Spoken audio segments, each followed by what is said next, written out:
My sister told me to skip Christmas because my life was a mess, like I was some kind of embarrassment she didn't want at her table.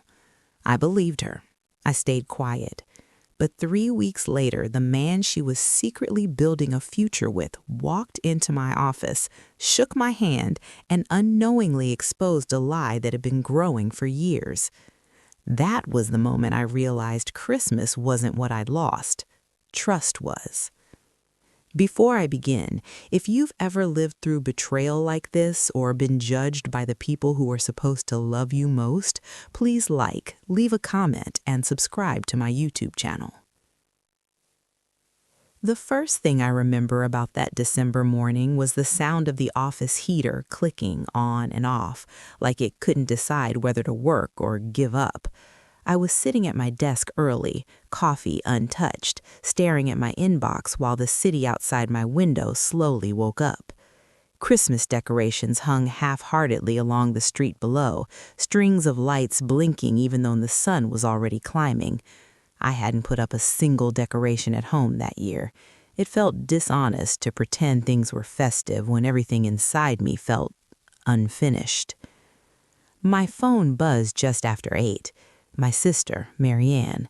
I let it ring once longer than usual before answering. We weren't fighting, not exactly, but we weren't close either. We'd been drifting for years, the way siblings sometimes do when one life looks neat on the outside and the other looks like it's constantly being reorganized. "Hey," I said, already bracing myself. She didn't waste time on pleasantries. Marianne never did.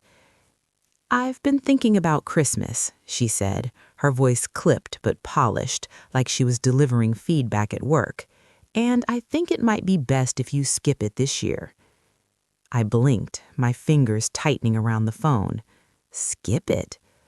Don't take this the wrong way, which of course meant I would. It's just, your life is kind of a mess right now. The divorce, the long hours, you always seem stressed. I don't want Mom worrying, and I don't want things to feel awkward. There was a hum in my ears, a low rushing sound like water filling a sink. I looked around my office, at the framed certifications on the wall, the neat stack of files I'd stayed late to organize, the plant I somehow kept alive despite everything else falling apart. "My life isn't a mess," I said quietly. She sighed, the way she used to when we were kids and I didn't understand things fast enough. "You're taking this personally. I'm just being practical. Maybe next year, when things are more stable." Stable. The word landed heavy. I thought of the apartment I'd moved into after my husband left, small but clean. I thought of the nights I'd cried quietly into a pillow and still shown up to work the next day. I thought of how stability sometimes looks like survival from the outside. "Fine," I said, surprising myself with how calm I sounded. "If that's what you want." "It's what's best," she replied, already pulling away emotionally. "We'll do something after the holidays." The line went dead, and I sat there for a long moment, phone still pressed to my ear, listening to nothing. The heater clicked again. Somewhere down the hall, someone laughed. Life continued, apparently unconcerned with the way my chest felt hollowed out. I didn't tell anyone about that call. Not my mother, not my coworkers, not even my closest friend. I folded it inside me like I'd learned to do over the years, tucked it somewhere quiet so it wouldn't leak out at inconvenient times. Work became my refuge. My office was predictable. Phones rang, emails came in, problems had solutions if you were willing to sit with them long enough. I managed a mid-sized consulting firm downtown, the kind of place where people came when something in their professional life had gone sideways and they needed help untangling it. I was good at untangling things, maybe because my own life had taught me how complicated knots could get. As Christmas crept closer, the city leaned harder into the season. Clients brought in tins of cookies. Someone set up a small artificial tree in the break room that smelled faintly of plastic and cinnamon spray. I smiled when appropriate. I asked people about their plans and listened politely. then stayed late to avoid going home to an apartment that felt too quiet. Mary Ann sent a group message about Christmas dinner logistics, excluding me without mentioning it outright. I noticed my name missing from the thread when Mom accidentally forwarded me a reply meant for everyone. I didn't say anything. I told myself it was temporary. I told myself families go through phases. The irony is, I was actually doing better than I'd been in years. The divorce had been painful, yes, but it had also been clarifying. I slept better without the constant tension. I was rebuilding my savings. I'd started running again in the mornings, the cold air biting my lungs in a way that reminded me I was alive. But growth doesn't always look pretty to people watching from the outside. Sometimes it just looks inconvenient. It was the Tuesday before Christmas when my assistant knocked on my door and told me my 10 o'clock had arrived early. His name is Daniel, first-time client. I glanced at the calendar. Corporate consultation, new business. "Send him in," I said, straightening a file I didn't actually need. When the door opened, I stood automatically, the way I always did. The man who walked in was tall, neatly dressed, with the kind of confident posture that comes from believing the room will meet you halfway. He smiled, extended my hand, and said, "Daniel Price, thanks for seeing me on such short notice." The moment our hands met, something tugged at my memory, a familiarity I couldn't quite place. His smile was easy, practiced, but there was warmth there too. "Of course," I said, gesturing for him to sit. "What brings you in?" He settled into the chair across from me, glancing briefly at the view from my window. "I'm considering a major career move," he began, "and a relocation. I want to make sure I'm thinking through everything carefully." As he spoke, he mentioned timelines, financial projections, personal considerations, and then, casually, like it was a given, he said, "My girlfriend and I are planning to move in after the holidays, so I need to be smart about this." Something in his tone caught my attention. Not the words themselves, but the way he said girlfriend, like it was solid, established, important. I nodded, pen poised over my notebook. "That's a big step," I said. "How long have you been together?" He smiled again, softer this time. "Almost a year. She's amazing, very organized, loves Christmas." The heater clicked. Outside, a car horn blared, and somewhere deep in my chest, a quiet, uneasy feeling began to stir, the kind that whispers before it ever dares to speak out loud. Daniel leaned back slightly as he talked, hands relaxed on the armrests, completely unaware that with every sentence he was threading himself deeper into my attention. I asked the kinds of questions I always asked, neutral ones about goals and risks, but my mind kept circling that unease, like a finger worrying a loose thread. He spoke warmly about his girlfriend, about how she liked things planned months in advance, how she had already mapped out their holidays, their future trips, even the color palette she wanted for their living room. "She's very close with her family," he added, almost fondly, "especially her sister." I felt my pen pause, just for a fraction of a second, but enough that I noticed it. "That's nice," I said, my voice steady. "Family support makes transitions easier." "Exactly," he replied. "She says her sister's had a rough year, though, divorce and all that. I think she worries a lot, even when she pretends she doesn't." The room seemed to shrink, the air thickening in a way that made it harder to breathe normally. I told myself not to jump to conclusions. Lots of people had sisters. Lots of divorces happened every year. This meant nothing. Still, I found myself studying his face more closely, the way his eyes crinkled when he smiled, the faint scar near his jaw. I'd seen that scar before, hadn't I? "And what does your girlfriend do?" I asked, keeping my tone conversational. "She's in marketing," he said without hesitation. "Very driven, likes things a certain way." He laughed lightly. "She's already told me what not to wear to Christmas dinner." Christmas dinner. The words landed with a dull thud. My throat felt dry. I took a sip of my coffee, now lukewarm and bitter, and nodded as if this were just another charming anecdote from another client's life. As the meeting continued, I guided him through scenarios, offered insights, the professional mask settling comfortably over my features. Years of experience had taught me how to compartmentalize, but beneath that calm surface, memories were stirring.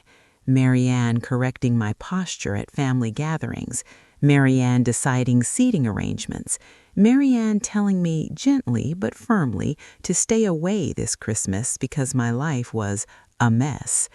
When the meeting wrapped, Daniel stood and thanked me again. "This was really helpful," he said. "I feel a lot clearer." "I'm glad," I replied. "We'll put together a follow-up plan." As he turned toward the door, he hesitated. "This might sound strange," he smiled apologetically, "but do you know a woman named Marianne?" The room went very still.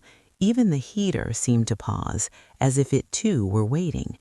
I didn't answer right away. I looked at him, really looked at him, and saw not just a client, but a man standing at the edge of something he didn't yet understand. "Why do you ask?" I said carefully. He chuckled. "She mentioned her sister works in consulting downtown. When I saw the company name on the building, I wondered." There it was. No ambiguity left to hide behind. My chest tightened, but my voice remained calm. "Marianne is my sister." His smile faltered just slightly, like a misstep he recovered from too late. "Oh, wow, small world." "Yes," I agreed. "Very." We stood there for a moment, the space between us filled with unsaid things. Then professionalism kicked back in for him, and he nodded politely. "Well, I guess I'll see you at the next appointment." After he left, I closed the door and leaned against it, my eyes drifting shut. The office felt different now, the light harsher, the silence louder. I replayed Marianne's words from weeks earlier, the dismissal, the judgment. "Skip Christmas, your life's a mess." And yet here was her boyfriend, planning a future, speaking warmly of family, of holidays he was very much invited to. I didn't call Marianne that day. I didn't confront her. I didn't cry. Instead, I did what I've always done when something hurts in a quiet, complicated way. I paid attention. Over the next few weeks, Daniel became a regular client. Our meetings stayed professional, but bits of his life inevitably slipped through. He talked about apartment hunting with Marianne, about how she wanted a place close to her office and close to family. He mentioned how stressed he'd been lately, snappy at times, especially when it came to holiday plans. "She says she's just trying to protect everyone's peace," he told me once, shaking his head. "I don't always understand what she means." I nodded, a familiar ache settling behind my ribs. "Sometimes people confuse control with protection," I said gently. He looked at me with surprise, then thoughtful agreement. "That sounds like her," he admitted.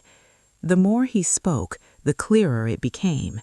Marianne hadn't told him about our strained relationship, about excluding me, about labeling my life as something to be hidden away until it fit her image of order.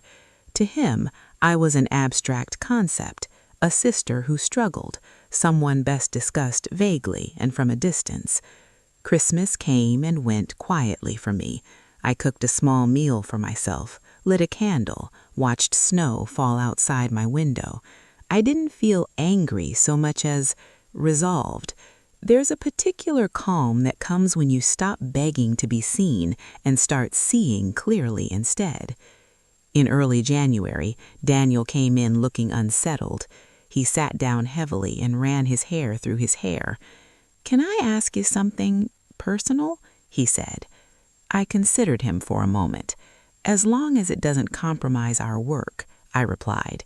He nodded. "It's about Marianne.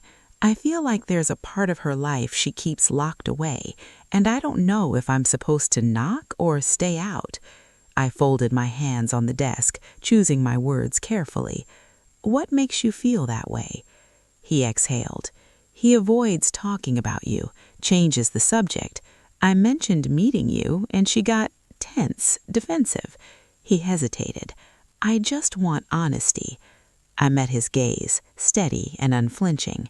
Then you deserve it, I said, from everyone involved. The truth sat between us, heavy but unavoidable. I realized then that this wasn't about revenge or exposure. It was about dignity, about no longer allowing someone else to define my worth by selectively editing my existence. I didn't tell him everything, not yet, but I didn't protect Marianne from the consequences of her choices either. I let silence do its quiet work, trusting that truth has a way of surfacing when it's given room to breathe. Daniel didn't ask anything more that day, but the question lingered in the room long after he left, settling into the corners like dust you only notice when the light hits it just right. I sat alone at my desk for a long time, staring at the faint ring my coffee mug had left on the wood, thinking about how much of our lives get shaped by what we choose not to say. Marianne had always been good at silence when it suited her. She called it keeping the peace. I used to call it love. Now I wasn't so sure. A few days later, my mother called.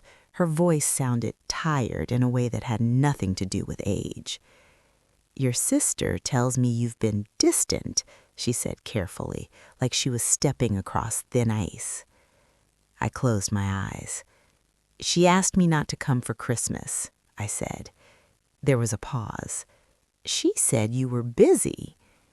"I was told my life was too messy," I replied, not unkindly.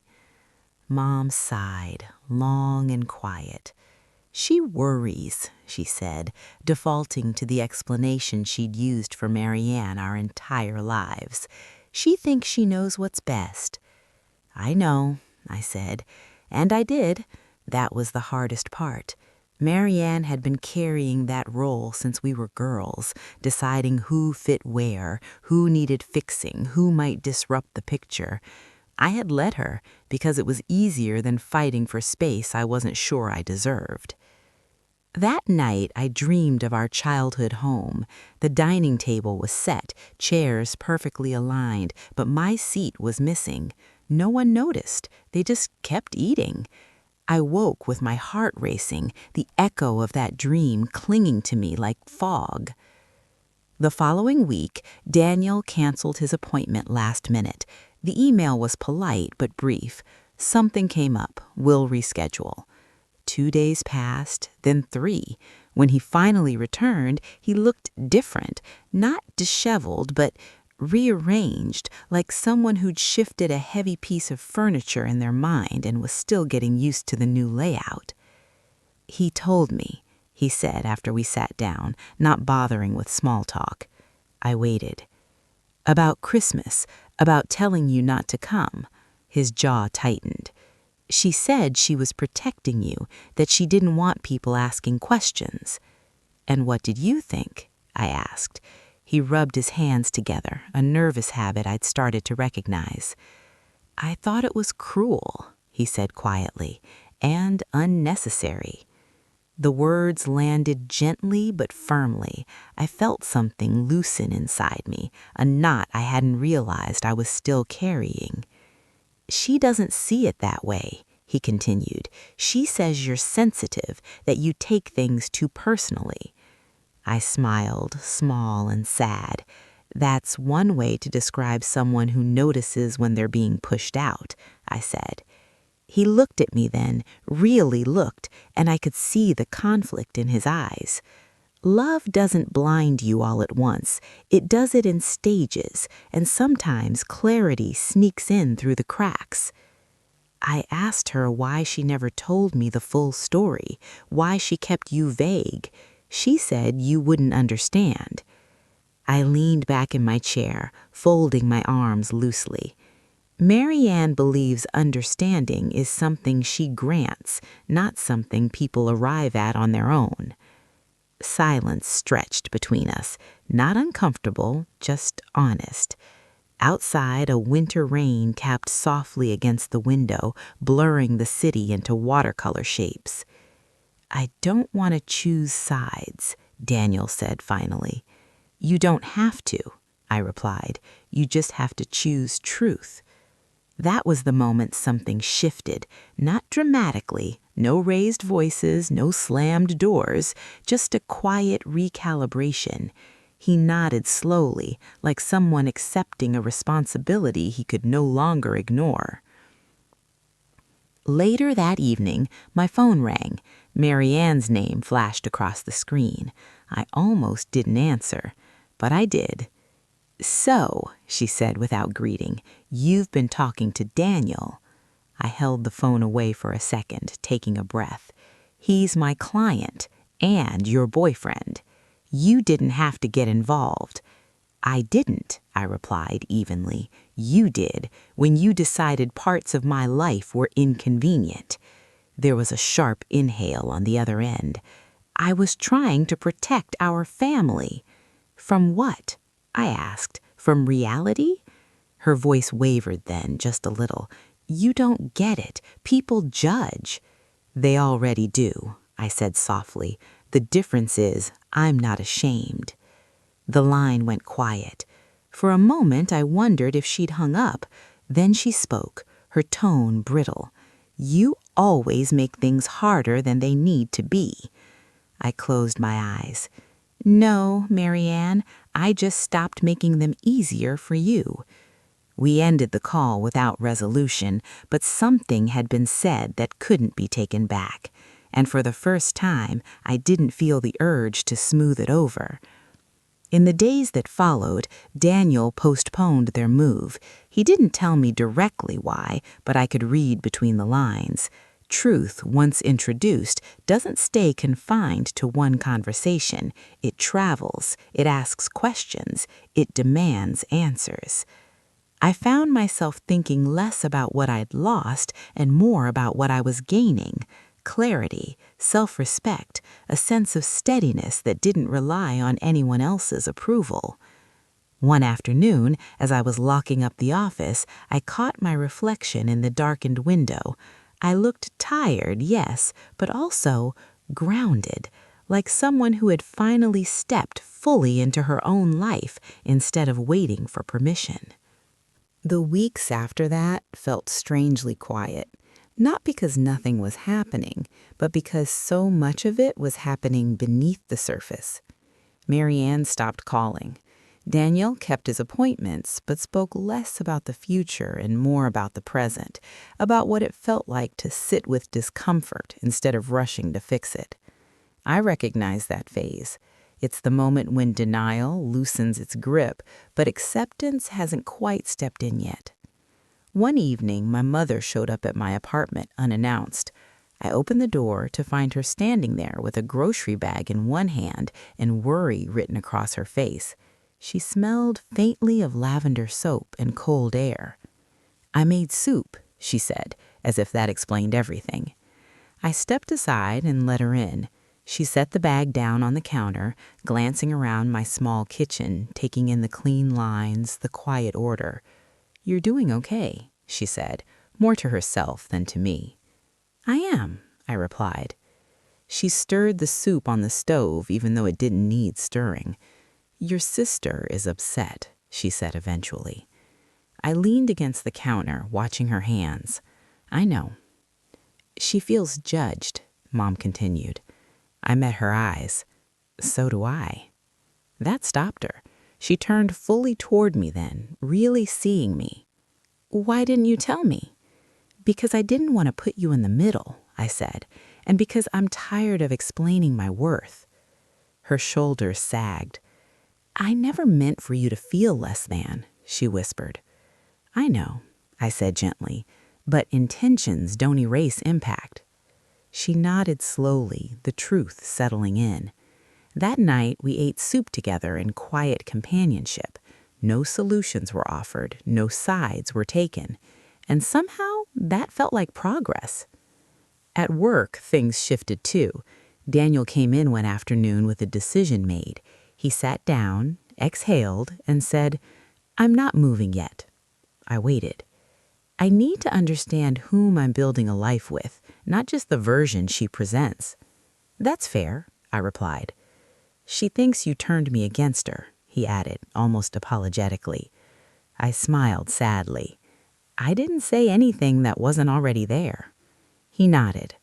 That's what scares her. A month later, Marianne requested a meeting. Not a call, not a text argument, a meeting. We chose a quiet cafe halfway between our apartments, the kind of place where the tables are small and the music is low, where conversations feel contained. She arrived early, already seated, her coffee untouched. She looked polished, as always, but there was tension in her posture I hadn't seen before. When I sat down, she didn't smile. I didn't mean to hurt you, she said immediately. I wrapped my hands around my cup, feeling the warmth seep into my palms. But you did, I replied. She swallowed. I thought if I kept things controlled, no one would get embarrassed. And who decides what's embarrassing? I asked quietly. Her eyes flickered. I just wanted everything to look right. I leaned forward slightly. At what cost? She didn't answer right away. Outside the window, people hurried past, bundled against the cold, carrying their own unseen burdens. Finally, she spoke. I didn't think you'd be affected this much. That's the problem, I said. You didn't think of me at all, just the image. Tears welled in her eyes, surprising us both. I'm scared, she admitted. If things fall apart, people will see. I softened then, not because she was right, but because she was human. People already see, I said. They just don't say it out loud. We didn't resolve everything that day. Apologies were offered, but trust doesn't snap back into place like that. It rebuilds slowly, brick by brick, if both people are willing to do the work. Daniel and Marianne eventually took a break. Not a dramatic one, a thoughtful one. He needed space, she needed reflection. I stepped back completely, refusing to be a bridge or a battleground. My role wasn't to fix them, it was to live my own life honestly. Spring came quietly. The city softened. Trees budded. I opened my windows and let fresh air move through rooms that had held too much silence. I hosted a small dinner for friends, laughter echoing off walls that at once heard only my own footsteps. One afternoon, I ran into Marianne at the grocery store. We stood awkwardly by the produce, both reaching for the same bag of apples, then laughing at the coincidence. It wasn't warm, but it wasn't cold either. It was possible. As I walked home that day, I realized something simple and profound. Being excluded hurt, yes, but being honest had healed me in ways inclusion never could have. I no longer needed a seat at a table where my presence was conditional. I was building my own. By the time summer settled in, I'd stopped measuring my life by how often Marianne reached out or how Daniel's story ended. There was a steadiness to my days now that didn't depend on anyone else's approval. Mornings began with lights spilling across my kitchen floor, the smell of coffee, the quiet comfort of routines chosen rather than imposed. Healing, I learned, isn't loud, it's consistent. Marianne and I spoke occasionally, short calls, careful updates. She told me she'd started therapy, said it like a confession and a challenge at the same time. I told her I was glad. We didn't rehash Christmas. We didn't need to. Some wounds don't require repeated touching to prove they existed. Daniel eventually stopped coming to my office. He sent a final email thanking me for my guidance, both professional and otherwise. He said he was taking time to understand what kind of partnership he wanted. I wished him well and meant it. Letting go felt clean, like closing a door that had served its purpose. The real change came quietly one Sunday afternoon when my mother invited me over for dinner. Just me. No big occasion, no pressure. When I arrived, the table was set for two. My chair was there, waiting. She noticed me noticing and smiled softly. "I thought we could start small," she said. We ate slowly, talked about ordinary things, the weather, a neighbor's new dog. Halfway through the meal, she reached across the table and squeezed my hand. "I'm proud of you," she said. Something warm and unexpected filled my chest. Not relief, not validation, just recognition. Later that night, as I drove home with the windows down, I thought about the version of myself who'd answered Marianne's call months ago, who'd quietly accepted being sidelined. I felt tenderness for her. She'd done the best she could with what she knew then. I parked outside my apartment and sat for a moment, listening to the hum of the city, feeling grounded in my own skin. Life wasn't perfect. It probably never would be, but it was honest. And for the first time in a long while, that felt like enough. There's a particular kind of peace that settles in when you stop waiting for the other shoe to drop. I didn't notice it all at once. It crept in during ordinary moments.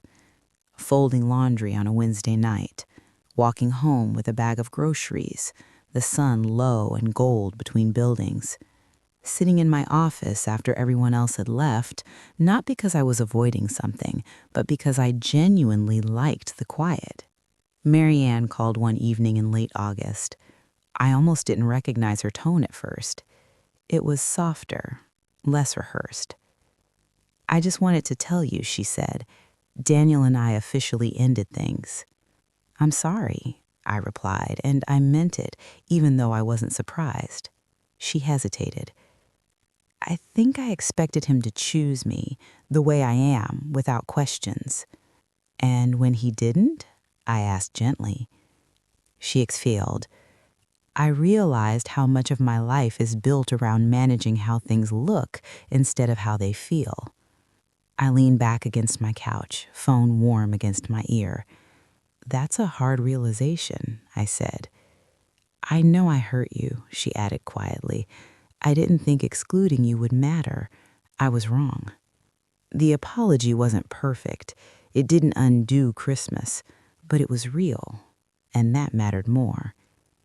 "Thank you for saying that," I replied. After we hung up, I sat there for a long time, not replaying the past, but noticing the absence of tension in my body. Forgiveness, I realized, isn't about restoring access. It's about releasing weight. That fall, my work flourished. I took on fewer clients, but deeper projects. I mentored a younger colleague who reminded me of myself years ago, eager and unsure, desperate to prove her worth. I told her what I wish someone had told me sooner. Your value doesn't increase when you disappear for others' comfort. One afternoon, as I was packing up to leave, I found an old family photo tucked into a drawer I rarely opened. Marianne and I as kids, sitting on the front steps, legs pressed together, smiling with the uncomplicated trust of childhood. I studied it for a moment, then placed it back carefully. Some memories aren't meant to guide you forward, they're just meant to remind you where you started. As the holidays approached again, I felt a quiet curiosity instead of dread. I didn't know what this Christmas would look like, and for once, I didn't need to. I had learned something essential. Belonging that requires shrinking isn't belonging at all. On a crisp December morning, I woke up early and watched snow dust the city. The world hushed and knew. I made coffee, wrapped myself in a blanket, and smiled to myself. Whatever came next, I would meet it standing fully in my own life. That December moved slower than the one before it, like time itself had decided not to rush me. Invitations came in quietly. A coworker asked if I wanted to join her family for a low-key Christmas Eve dinner. A friend from my running group suggested a morning walk through the park on Christmas Day. I said yes to the things that felt gentle and no to the things that felt forced, and I didn't apologize for either.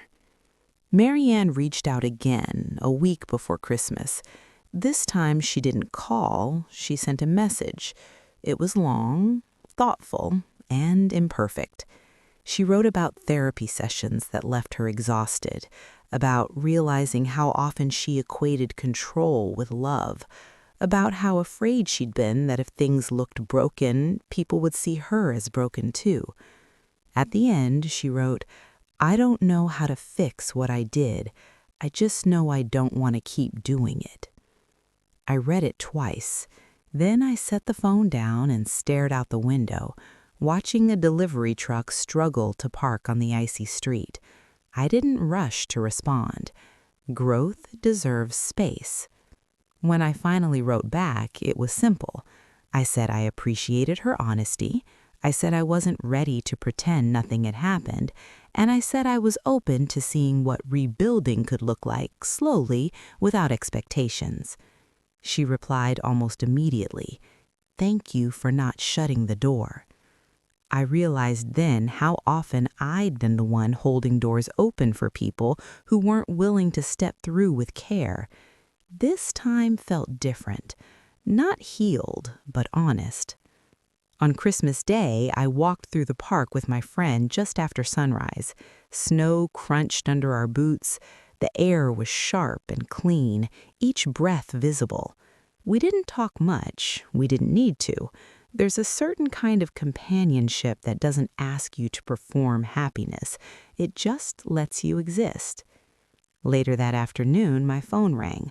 "Mom," I answered with a steady heart. "We're having a small dinner," she said. "Just me, your dad, and Mary Ann. No pressure. I wanted you to know you're welcome if you want to come." I closed my eyes, listening to the sincerity in her voice. "Thank you," I said. "I'll think about it." And I did. Carefully. Not from guilt, not from obligation, from choice. In the end, I went. Not because everything was fixed, but because I trusted myself to leave if it didn't feel right. When I walked into my parents' house, the familiar smells of roasted vegetables and pine filled the air. Mary Ann stood near the window, hands clasped, visibly nervous. "Hi," she said. "Hi," I replied. We hugged, briefly, carefully. It wasn't warm, but it wasn't hollow either. It was real. Dinner was quiet, but not tense. Conversation stayed safe, then gradually softened. At one point, Mary Ann looked at me and said, "I'm glad you're here." So was I. Not because I needed to be, but because I chose to be. That night, as I drove home, the city lights blurred against the windshield. I felt something settle fully into place. I hadn't lost Christmas. I'd lost the illusion that belonging should cost me my dignity, and in doing so, I'd gained something far more lasting. The days after Christmas felt lighter, like the air after a storm has finally moved on. Nothing miraculous had happened, no dramatic reconciliations, no promises of forever closeness. But there was honesty where there had once been silence, and that changed everything. Mary Ann and I met for coffee in early January. It wasn't planned as a talk, but we both knew that's what it would be. She arrived without makeup, hair pulled back, looking smaller somehow, more real. "I'm learning how much I curate my life," she said after a while, staring into her cup. "I didn't realize how exhausting it was." I nodded. "It's hard work, pretending everything's fine." She glanced up at me. "You were never pretending." It wasn't an apology exactly, but it was an acknowledgement, and sometimes that's the bridge you need before forgiveness can cross. We talked about boundaries, about expectations, about how love isn't proven by perfection, but by presence. I didn't promise her unlimited access to my life. She didn't ask for it. That felt like respect, something we'd been missing for a long time. As winter faded, my world expanded in quiet, meaningful ways. I hosted dinners without worrying if the table looked impressive. I traveled alone for a long weekend and discovered how peaceful it is to answer only to yourself. I laughed more easily, slept more deeply. One afternoon, while reorganizing my office, I found the notes from Daniel's very first consultation. I read through them once, then shredded them without hesitation. Some chapters don't need revisiting. They've already done their work. Marianne and I weren't close like we'd been as children, but we were something healthier now. Honest, separate, capable of choosing each other instead of assuming entitlement. And every now and then, when I thought back to that phone call in December, to being told my life was a mess, I felt something close to gratitude. Not for the pain, but for the clarity it brought. That moment forced me to stop shrinking, to stop asking for permission to take up space.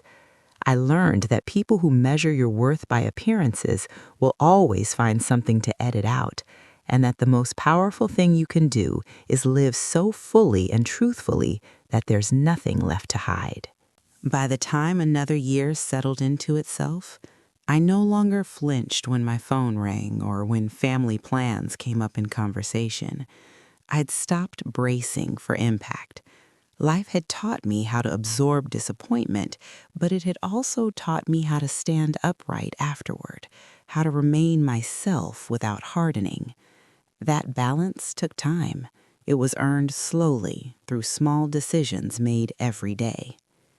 Marianne and I found a rhythm that surprised us both. We checked in once a week, sometimes just a text, sometimes a longer call. She no longer edited herself so carefully around me. When she felt anxious, she said so. When she didn't understand something, she admitted it. And when she slipped back into old habits, she caught herself, apologized without defensiveness. That was new. One evening, while we were talking about something mundane, she said, "I used to think strength meant having everything under control."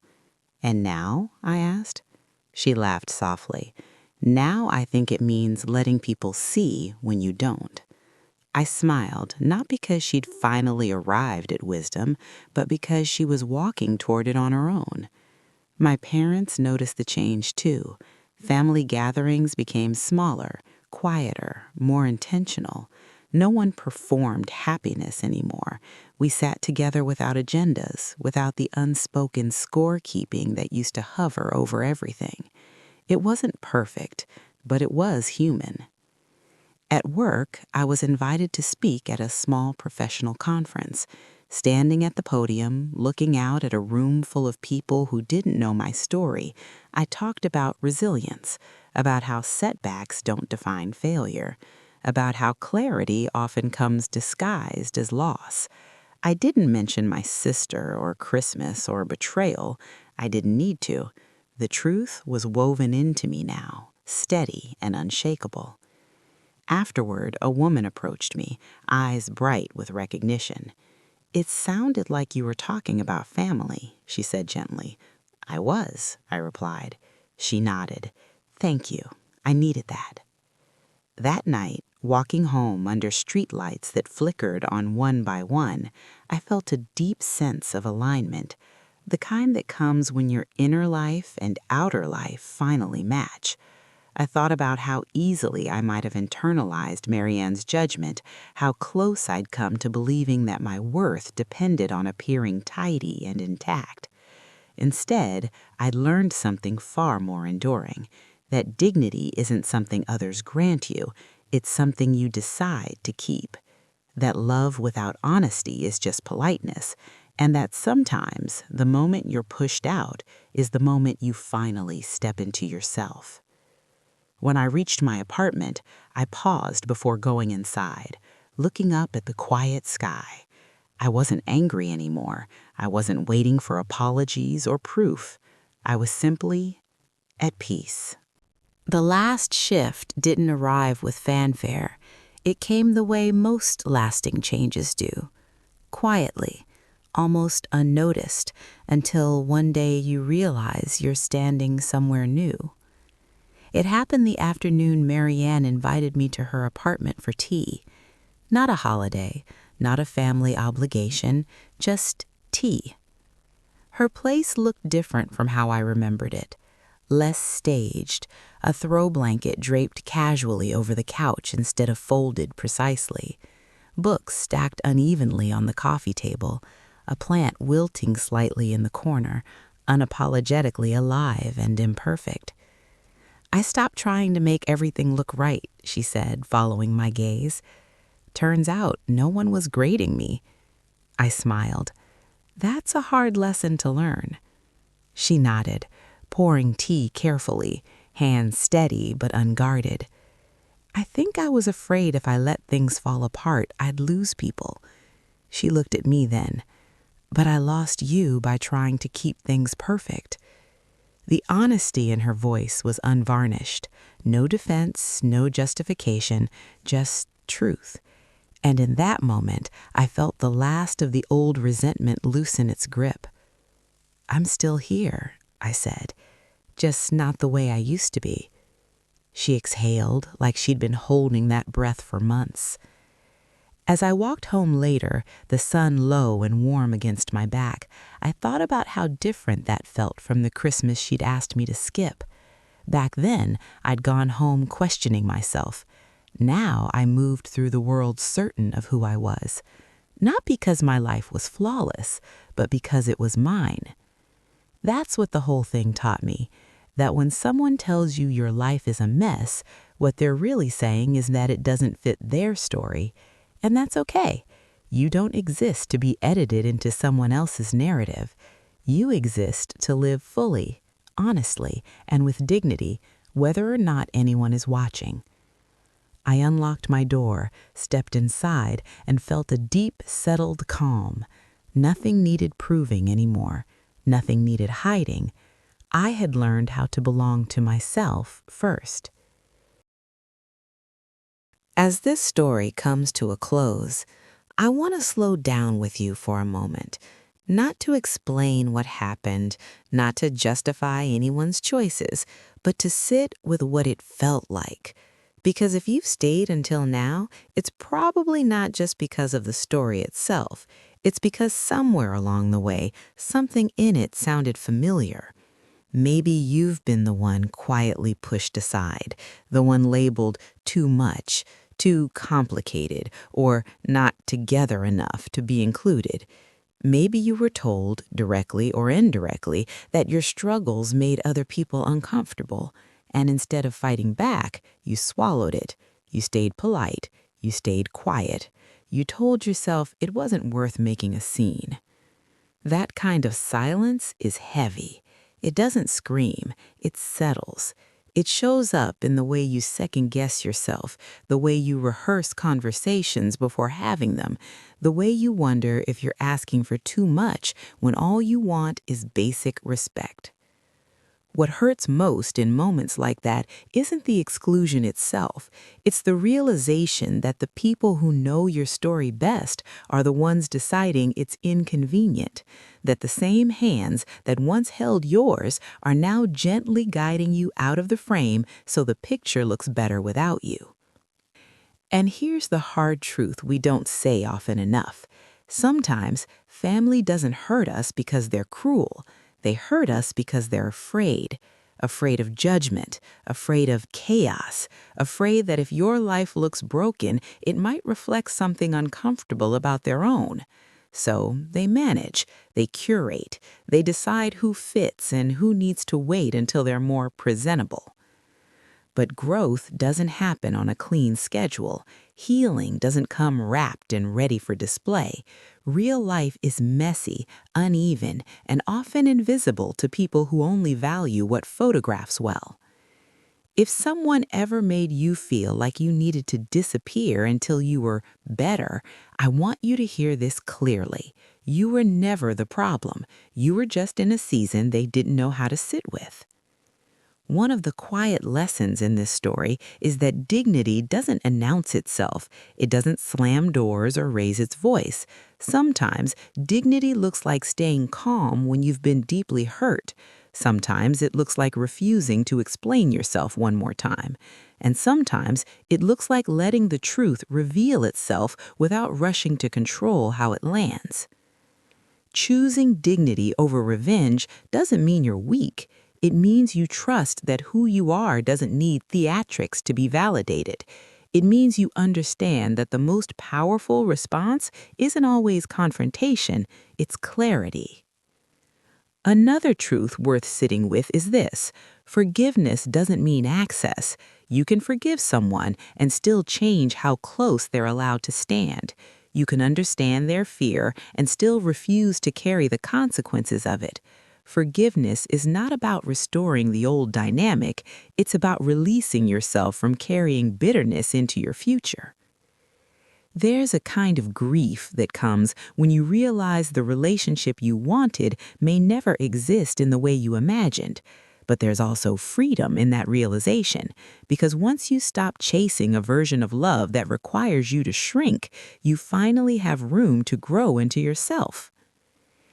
If you're listening and wondering whether you stayed too long, trusted too deeply, or tolerated too much, please know this: survival often looks like patience until clarity arrives. You didn't fail by enduring, you learned. And learning changes how you move forward. This story isn't about winning. It's not about someone getting exposed or embarrassed. It's about what happens when you stop letting others define the narrative of your life, when you stop asking to be included and start deciding where you truly belong. Belonging should never require self-erasure. Love should never demand silence in exchange for acceptance.